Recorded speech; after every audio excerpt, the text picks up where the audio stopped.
ఇవాళ అయితే నేను కాకరకాయలు అయితే తీసుకున్నాను, చిన్న చిన్న కాకరకాయలు, పొట్టి పొట్టి కాకరకాయలు. ఇవాళ కాకరకాయలు మాత్రం తెచ్చి వారం అవుతున్న అస్సలు పండపోలేదండి. చాలా బాగున్నాయి, ఫ్రెష్గా ఉన్నాయి కాయలు మాత్రం, నిజంగా అసలు పండలేదు. ఇలాంటి కాయలు అయితే నేను ముక్కలు కోసల్లే వండుతాను, ఎందుకంటే ముక్కలు కోస్తేనే ఇంట్లో పిల్లలు తింటారు, కాయగా వేయించితే మాత్రం తినరు. అలా అయితే నేను తింటాను ఇష్టంగా.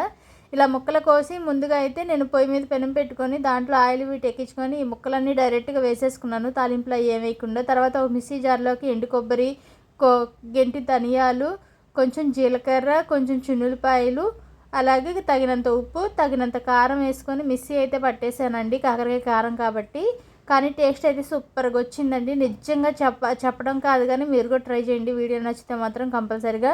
నేను సిమ్లో పెట్టుకునే వేయించుకుంటున్నాను, హైలో పెట్టుకుంటే మాత్రం ముక్కలు లోపల దాకా ఉడకవు కాబట్టి నేను సిమ్లో పెట్టుకొని వేయించుకుంటున్నాను.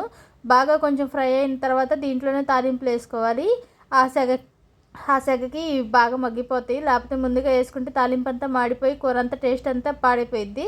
తర్వాత ఉల్లిపాయలు పచ్చిమిరపకాయలు కట్ చేసుకొని అవి కూడా వేసుకున్నాను. కాకరకాయలు సగం వేగిన తర్వాత ఇవి కూడా వేగిపోతాయి ఊరికినే, ఇంకా అందుకని చెప్పి ఇలా అయితే వేసుకున్నాను. తర్వాత దీంట్లోనే కొంచెం పసుపు వేసుకున్నాను, ఎందుకంటే కలర్ బాగుండేది కాబట్టి. కానీ టేస్ట్ మనం చెప్పడం కాదు కదండి, అప్పుడప్పుడు పిల్లలకు కూడా పెట్టాలి, చాలా హెల్దీ కాబట్టి. నేనైతే దీంట్లో చేదేం తీయలేదు, నాకు ఎక్కడ చేదు కూడా తగలలేదు.